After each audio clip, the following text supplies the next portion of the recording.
ကဲချရတဲ့ညီကိုတွေအားလုံးပဲမင်္ဂလာပါနော်ကျွန်တော်ဒီပါဝါလေးတို့ခွာမယ်ဆိုလို့ရှိရင်ပထမဦးဆုံးကျွန်တော်တို့ဟီကန်နော်အပူလေးနဲ့ဒီတောင်လေးတွေပတ်လေကိုကျွန်တော်တို့ဒီပတ်လေကိုပေါ့နော်အကောင်လေးတွေကိုကျွန်တော်တို့အပူပေးမယ်နည်းနည်းလေးပြော့သွားပြီဆိုလို့ရှိရင်ကျွန်တော်တို့ဒီနားလေးကနေပြီးတော့နော်ဒီကောင်ထိုးပြီးတော့နည်းနည်းလေးလှန်လိုက်မယ်လှန်ပြီးလို့ရှိရင်ကျွန်တော်တို့ဒီမှာကလော်ရန်လေးကဒီမှာတစ်ချက်ထောက်ထားမယ်နော်ဒီမှာတစ်ချက်ထောက်ထားမယ်ထောက်ပြီးလို့ရှိရ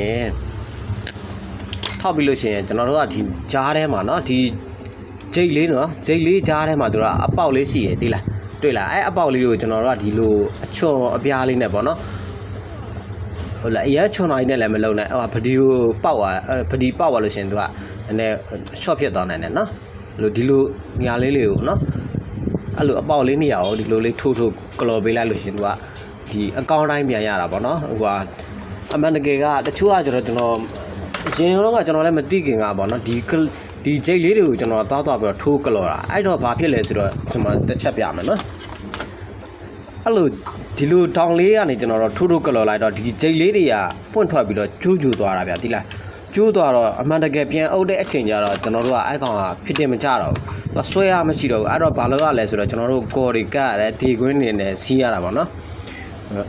အဲ့လိုလုပ်ရတယ်အမှန်တကယ်ဆိုရှင်ကျွန်တော်တို့ဒီပါဝါခွာမယ်ဆိုလို့ရှိရင်ဘယ်ပါဝါမှမဲဖြစ်ပေါ့နော်